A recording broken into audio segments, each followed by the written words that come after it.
आप सभी को मेरा नमस्कार।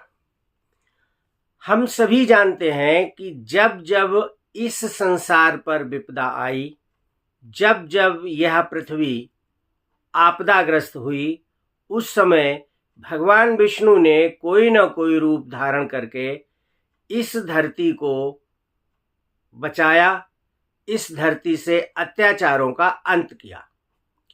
हम ये भी जानते हैं कि भगवान विष्णु अपने 4 हाथों में शंख, चक्र, गदा और पद्म धारण करते हैं। भगवान विष्णु का जो प्रमुख अस्त्र है वह चक्र है। यह चक्र इतना शक्तिशाली अस्त्र है और इसमें इतनी शक्ति निहित है कि यह जिस किसी को भी मारने के लिए या जिस किसी का भी संहार करने के लिए छोड़ा जाता है, यह अपने लक्ष्य को भेद कर पुनः भगवान विष्णु की उंगली पर आकर के विराजमान हो जाता है।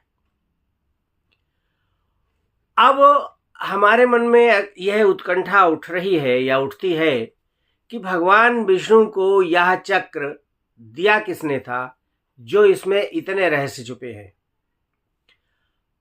और इस चक्र को प्राप्त करने के लिए भगवान विष्णु को क्या प्रयास करने पड़े थे या क्या प्रयास करना पड़ा था। मैं अपने इस वीडियो में यही जानकारी देने का प्रयास करूंगा कि भगवान विष्णु को उनका ये चक्र किसने दिया था। आप सब जानते हैं कि भगवान विष्णु के इस चक्र का नाम सुदर्शन चक्र था। इस संबंध में शिव महापुराण की एक संहिता कोटि रुद्र संहिता में एक कथा आती है कि एक बार शौनक आदि ऋषियों ने सूत जी से पूछा कि हे सूत जी, आप कृपया हमें आप यह बताइए कि भगवान विष्णु के पास जो सुदर्शन चक्र है, वह सुदर्शन चक्र भगवान विष्णु को किसने दिया था और इसे प्राप्त करने के लिए भगवान विष्णु को किसकी आराधना करनी पड़ी थी और ये आराधना किन परिस्थितियों में मजबूर होकर के की थी। तब सूत जी कहते हैं कि हे ऋषिगणों, सुनिए, बहुत समय पहले की बात है कि एक बार दैत्यगण बहुत ही शक्तिशाली हो गए थे और वो देवताओं को बहुत परेशान करने लगे थे, बहुत पीड़ित करने लगे थे। पूरी धरती उनके अत्याचारों से त्राही त्राही करने लगी थी। तब देवतागण भगवान विष्णु के पास गए और भगवान विष्णु से कहा, भगवान विष्णु से प्रार्थना की कि हे प्रभु, आप हमें बचाइए, हम आपकी शरण में आए हैं। कृपां कुरु प्रभो त्वं च दैत्यै संपीडिता वृषं कुत्र यामश्च किं कुर्मः शरण्यं त्वां समाश्रितः। मैं तुम्हारी शरण में आया हूं, मैं कहां जाऊं।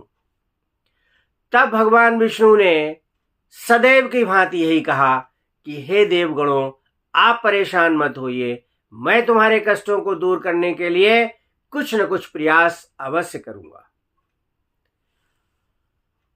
भगवान विष्णु का आश्वासन प्राप्त कर देवता अपने अपने लोक को चले गए, देवलोक को चले गए, और इधर भगवान विष्णु ने विचार किया कि अब हमें क्या करना चाहिए।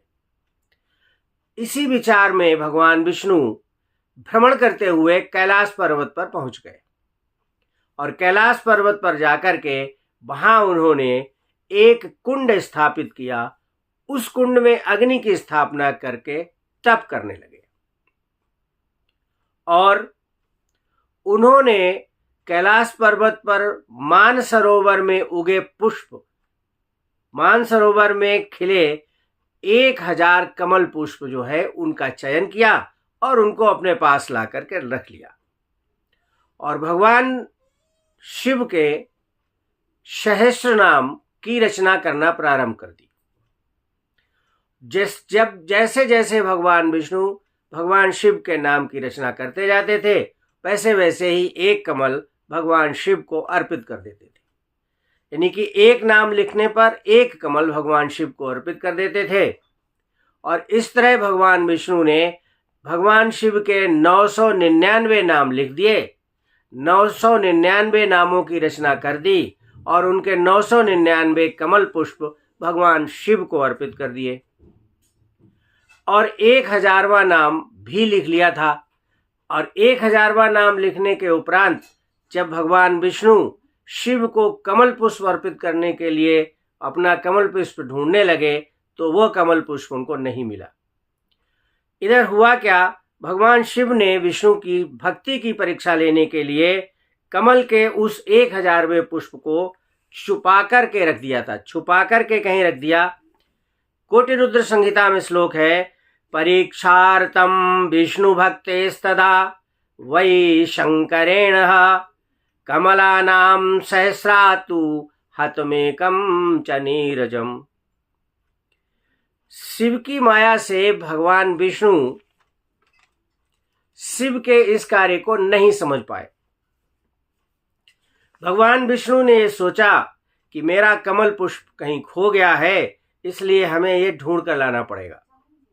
और विष्णु ने उस पुष्प को ढूंढने के लिए सारी दुनिया का भ्रमण किया और उन्हें वह कमल पुष्प कहीं भी नहीं मिला, कहीं भी दिखाई नहीं दिया।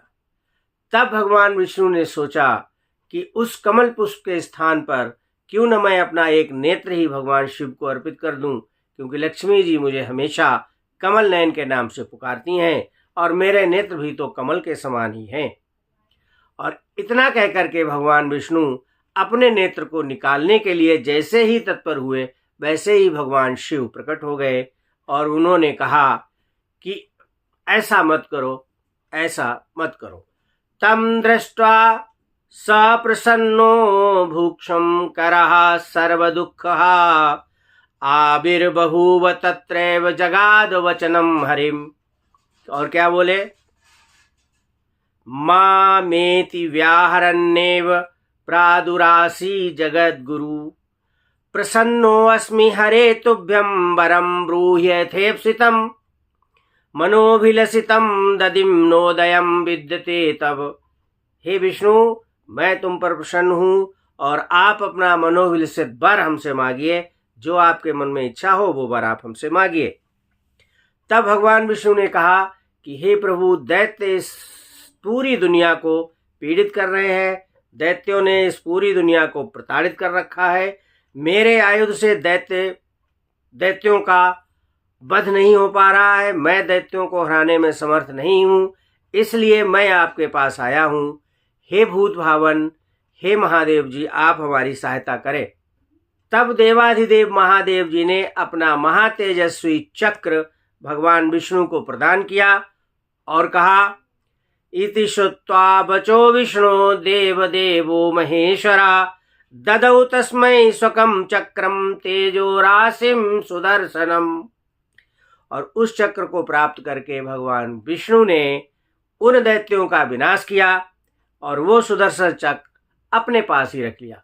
वह सुदर्शन चक्र आज भी भगवान विष्णु के पास मौजूद है और उसी सुदर्शन चक्र से भगवान विष्णु दैत्यों का विनाश करते हैं और देवताओं की पीड़ा का हरण करते हैं। इस प्रकार यह स्पष्ट है कि भगवान विष्णु के पास जो सुदर्शन चक्र है वो भगवान शिव ने दिया था, क्योंकि शिव ने ही सुदर्शन चक्र की रचना की थी। मुझे उम्मीद है कि मेरे द्वारा प्रदान कराई गई जानकारी आपको पसंद आई होगी। अगर पसंद आई है तो कृपया वीडियो को लाइक, शेयर और कमेंट करें और मेरे YouTube चैनल भक्ति भास्करम को सब्सक्राइब करें। वीडियो अंत तक देखने के लिए धन्यवाद।